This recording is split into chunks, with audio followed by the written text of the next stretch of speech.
Boarding station यानी जिस station से भी आपको चढ़ना होता है उसे हम बोर्डिंग स्टेशन कहते हैं।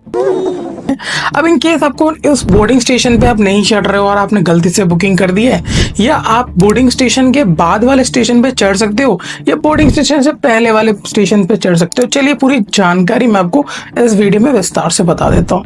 पहले एग्जाम्पल ले लेते हैं, ठीक है। तो समझ लेते हैं ए से लेके डी तक एक रूट है, ABC ये स्टेशन है। एक ट्रेन ए से जाती है डी तक जाती है, ओके। अगर आपको बी से बोर्डिंग करना है यानी आपको बी नंबर यानी कि बी स्टेशन से आपको चढ़ना है तो आपने चढ़ सकते हो। बी से आपने डी का टिकट बुक किया है, बट इन केस आपको पता चला कि नहीं मेरे को अब सी से चढ़ना है तो आप सी से बोर्डिंग स्टेशन चेंज कर सकते हो, वो भी बस एक ही बार। ये चीज याद रखिएगा, कभी भी जब आपके टिकट पे बोर्डिंग स्टेशन चेंज किया जाता है तो वो एक ही बार हो सकता है। आपने सी से डी के लिए आपने बुकिंग कर दी और आप सी से डी से ट्रैवल कर सकते हो। पर इन केस आपको लगा कि नहीं यार मुझे थोड़ा सा और आगे जाना पड़ेगा यानी स्टेशन ए से मुझे बोर्ड करना है, तो क्या ये मुमकिन है? बिल्कुल नहीं, इस केस में ये काम नहीं कर सकता है।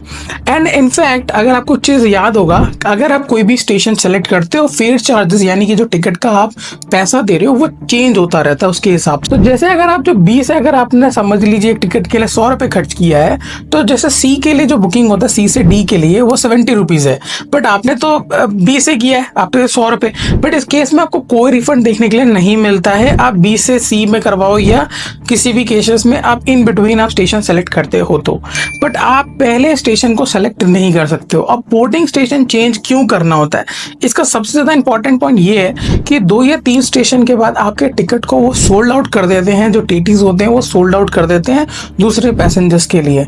तो इस केस में आपका जो टिकट है वो एक बेकार हो गया, और अगर आप ट्रैवल कर रहे हो तो आपको उसके लिए पूरे चार्जेस देने पड़ेंगे। बट इन केस आप बोल रहे हो कि नहीं मेरा बी से है और मैं बी से चढ़ूंगा, बट मैंने टिकट तो है जो बी से कर दिया बट मैं ए से चढ़ जाऊंगा, तो इस केस में आप जो है ए से बी के लिए आप एक ट्रैवल कर रहे हो बिना टिकट के, उसके आपके फाइन पड़ सकता है इस केसेस में।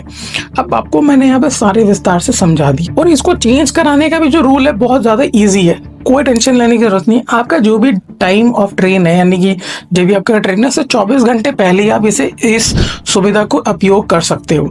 जैसे अगर आपने फोन से निकाला IRCTC के तो उनके ऐप से जाके निकाल लेना। अगर आपको कोई प्रॉब्लम देखने के लिए मिल रहा है तो आप एक बार अपने ऐप को लॉग आउट कर लीजिए, या जो कैचेस होते हैं जो कुकीज होते हैं उससे क्लियर आउट कर दीजिए, या आप अपने वेब जो पोर्टल है उसे यूज कर लीजिए। काफी टाइम क्या होता है जब आप बोर्डिंग स्टेशन चेंज कर रहे हो तो आपको कुछ एरर्स देखने के लिए मिल जाते हैं, ये बहुत ही फ्रीक्वेंट बेसिस पे नहीं होते हैं। अगर आपने टिकट निकाला काउंटर टिकट है तो आप ऑनलाइन करवा सकते हो, ऑफलाइन भी जाके करवा सकते हो। ऑनलाइन की बात करें तो आपको काउंटर का जो वेबसाइट है इस पर क्लिक करना है, आपका OTP आएगा ना, यहाँ पे आप बोर्डिंग स्टेशन भी चेंज करा सकते हो।